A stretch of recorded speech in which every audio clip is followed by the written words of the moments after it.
Bom, a gente segue falando sobre o Poder Judiciário. Na semana passada, a gente mostrou aqui em Oeste Sem Filtro o caso de uma juíza que interrompeu uma audiência de custódia para dar um café, oferecer um café e paletó a um preso por tráfico de drogas. Mas acredite, Lana Leitão Martins, do Tribunal de Justiça de Roraima, vai receber uma menção elogiosa da OAB estadual. De acordo com a Ordem dos Advogados do Brasil de Roraima, a justificativa para conceder a honraria é a atuação, abre aspas, ética e humanizada da magistrada durante a sessão, fecha aspas. No comunicado, a OAB estadual afirma que Lana Martins cumpriu convenções internacionais sobre os direitos humanos e protocolos de segurança sanitária e direitos do presidiário. Para a instituição, a magistrada atuou, abre aspas, com excelência, presteza e dedicação, sempre pautada na ética e compromisso institucional, fecha aspas. O pedido de menção elogiosa foi formalizado pelo presidente da Ordem Roraima, Edinaldo Gomes Vidal, ao ministro dos Direitos Humanos, Silvio Almeida, e também a autoridades do Poder Judiciário do Estado. Adalberto Piotto, seja bem-vindo de volta. Boa noite. Comentamos muito esse caso na semana passada aqui no programa dessa juíza que ofereceu cafezinho e paletó a um preso durante uma audiência de custódia. Comentamos muito aqui o caso e agora a gente traz essa nova informação de que ela recebeu uma menção elogiosa da OAB do estado de Roraima, onde ocorreu essa audiência de custódia. Piotto, boa noite. Boa noite, Paula. Boa noite, Silvio, Augusto, Ana Paula, todos vocês que nos acompanham aqui nessa segunda-feira, sejam todos muito bem-vindos.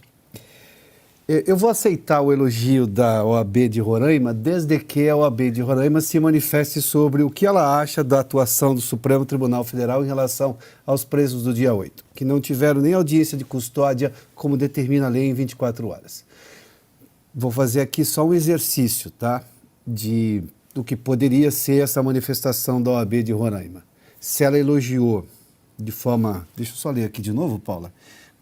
Que a magistrada teria atuado com excelência, presteza e dedicação, sempre pautada na ética e compromisso institucional, fecha aspas. E que teve também informação ética e humanizada da magistrada durante a sessão.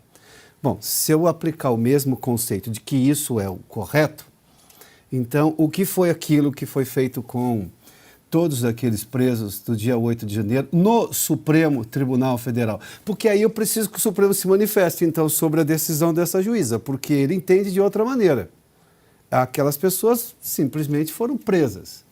Elas tiveram esse tratamento? Não, né? Não desse jeito. Se esta é a maneira, a corte principal do país, a mais alta corte do país, não age dessa maneira, e é uma juíza de Roraima que está dizendo para o ministro do Supremo como deve ser o tratamento em relação a presos, numa situação em que aqueles presos, convenhamos, a maioria não tinha passado nenhum na polícia, não tinha ficha nenhuma, não tinha ficha corrida, não tinha nada. Alguns daqueles provavelmente é a primeira vez que compareceram a um juízo. Então, eu preciso só que... Eu tenho falado defendido aqui recato por parte dos juízes. Não vou abrir mão do recato, mas eu já me contentaria com um regramento mínimo, equânime, para todo mundo igual. Não é igual, não foi igual. E se não é igual, é injusto.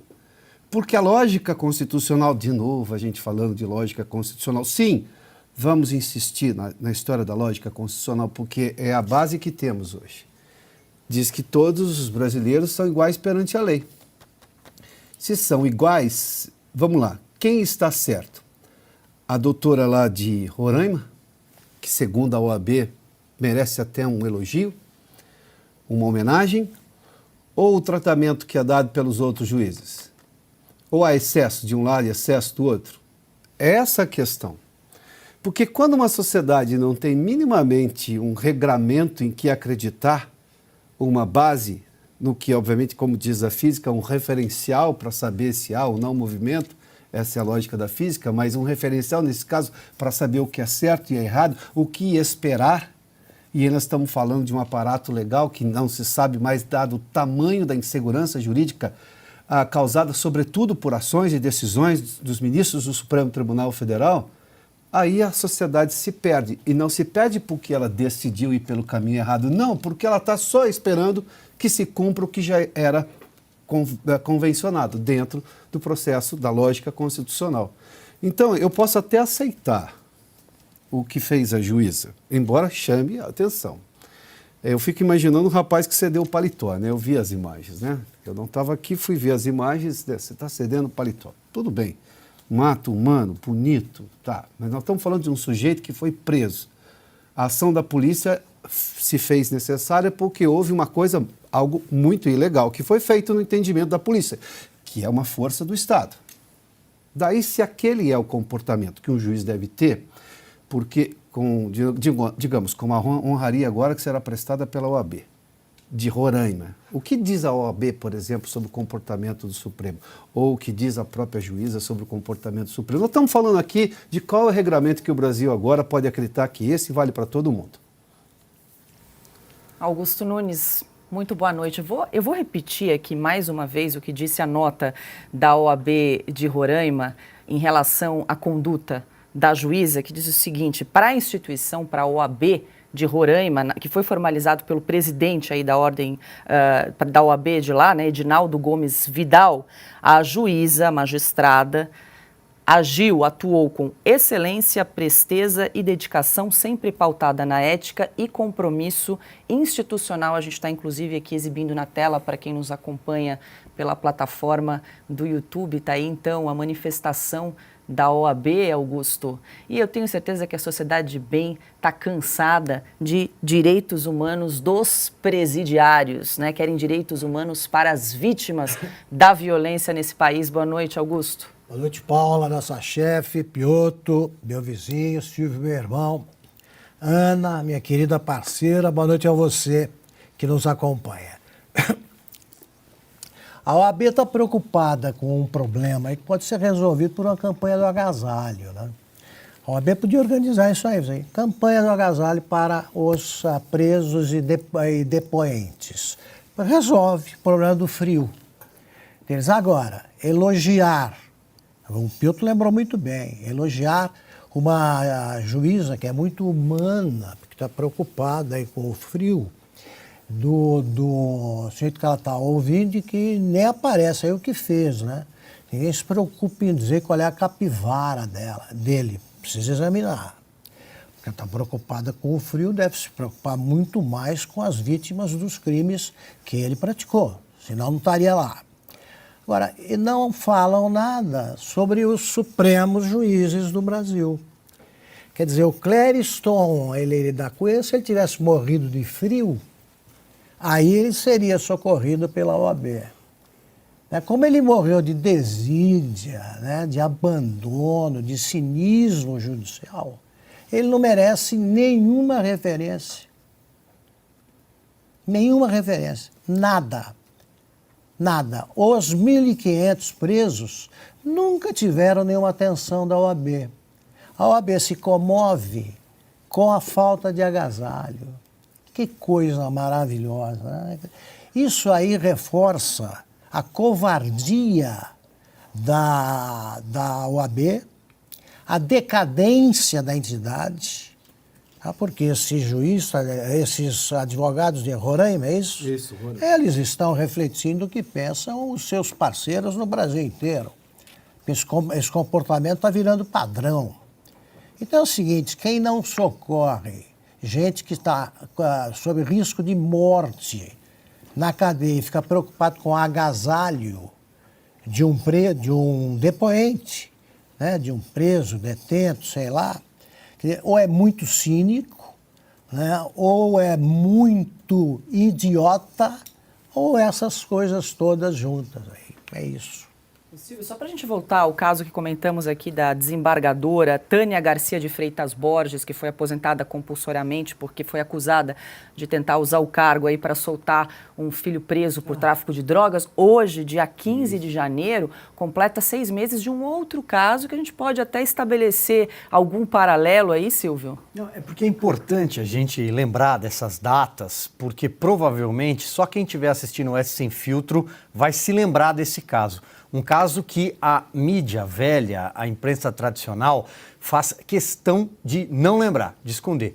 São 6 meses que o Brasil não sabe o conteúdo das imagens do aeroporto de Roma, onde, segundo o Supremo Tribunal Federal, só o Supremo Tribunal Federal, só o gabinete do ministro Dias Toffoli tem essa informação, teria uma prova de que o filho do ministro Alexandre de Moraes foi agredido por 3 pessoas que moram aqui, no interior de São Paulo, na cidade de Santa Bárbara do Oeste, que tiveram a vida completamente devassada há meio ano, tiveram celulares confiscados, tiveram o carro vasculhado pela Polícia Federal, computadores levados por uma decisão da então presidente do Supremo Tribunal Federal, Rosa Weber, atendida em prazo com absoluta celeridade, salvo engano, menos de 24 horas, pela Polícia Federal, chefiada por Flávio Dino, que se colocou à disposição imediatamente para prender aquelas pessoas, que foram chamadas de selvagens pelo presidente da República. E até agora, 6 meses depois, não há uma única prova apresentada à sociedade.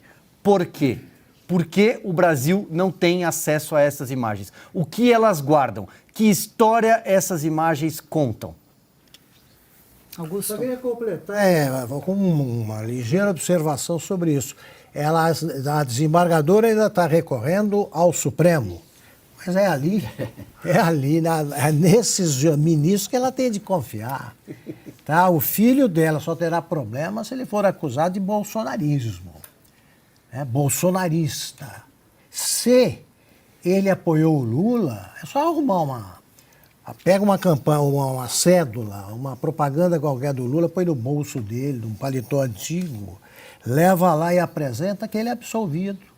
Não há possibilidade, lá na cadeia, ninguém que apoiou o Lula hoje. Isso aí é a prova de que você é honesto, não mente, não espalha fake news, não comete crimes. Então ela tem grandes chances. O Supremo, com um criminoso, com esse tipo de crime, ele quer saber o voto, como é que foi. O comportamento da pessoa durante a campanha eleitoral. Esse é o critério. Então, se ele votou no Lula, está salvo. E ressaltando, Paula, porque no Brasil é preciso fazer isso o tempo inteiro, infelizmente, às vezes. Não estamos aqui defendendo nenhum tipo de agressão contra ninguém. Só queremos que seja provado, que seja mostrado. O brasileiro tem o direito de saber se alguém agrediu ou não o filho do ministro Alexandre de Moraes, como teria o direito de saber se agrediu a qualquer outra pessoa. Se não foi fake news, né? Isso aí da cadeia. Só para me juntar ao Silvio e a Ana em 2 pontos aí. Que segredo de Estado pode ter numa imagem de aeroporto em que o ministro estava tomando um avião?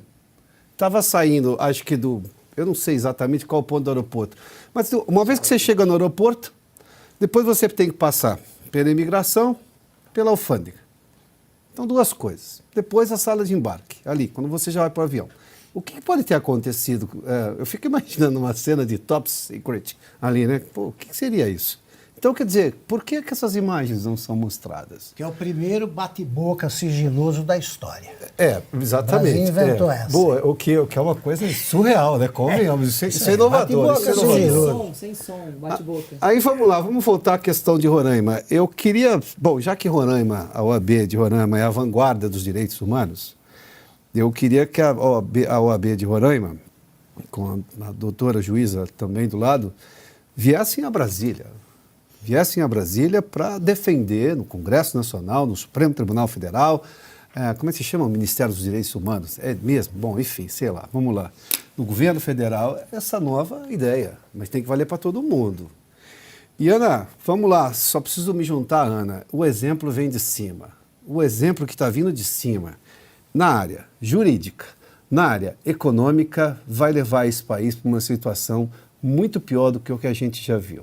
Seja, eu vou abrir um pouco o campo da minha análise aqui, seja no que a gente está vendo agora dessas decisões judiciais, porque todo juiz vai se achar no direito de fazer um monte de coisa que contraria o entendimento legal, né? Ou pelo menos o pacificado, porque o pacificado não tem peso nenhum para ministro do Supremo, a gente já viu, daí vem a insegurança jurídica, e também nas questões econômicas que a gente vai falar um pouco mais adiante, ou seja, é um governo que gasta, todo mundo acha que pode gastar. Só que a conta é sempre do mesmo. O mesmo chama-se cidadão brasileiro. Paula, Oi, Ana, diga lá.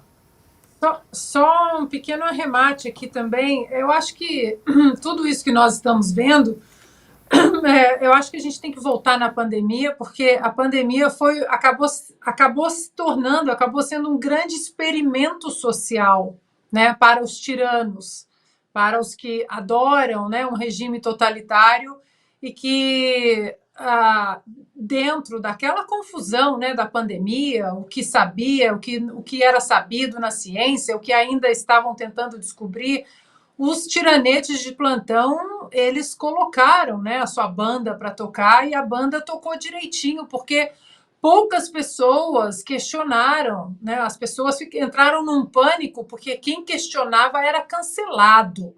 Médicos, jornalistas, cientistas, cidadãos comuns, professores. Então, aquele experimento social, o resultado foi, bom, agora nós, como poder, né, judiciário, nossas canetadas dá para a gente continuar empurrando esse vagão um pouquinho mais, porque as pessoas vão aceitar. E a espiral de silêncio, dessa vez, não pode ser uma opção, Paula. Tem que ser questionado e todos nós temos que colocar os dedos nessas feridas abertas aí do judiciário, muitas que se tornaram mais abertas ainda e óbvias para o cidadão brasileiro durante a pandemia.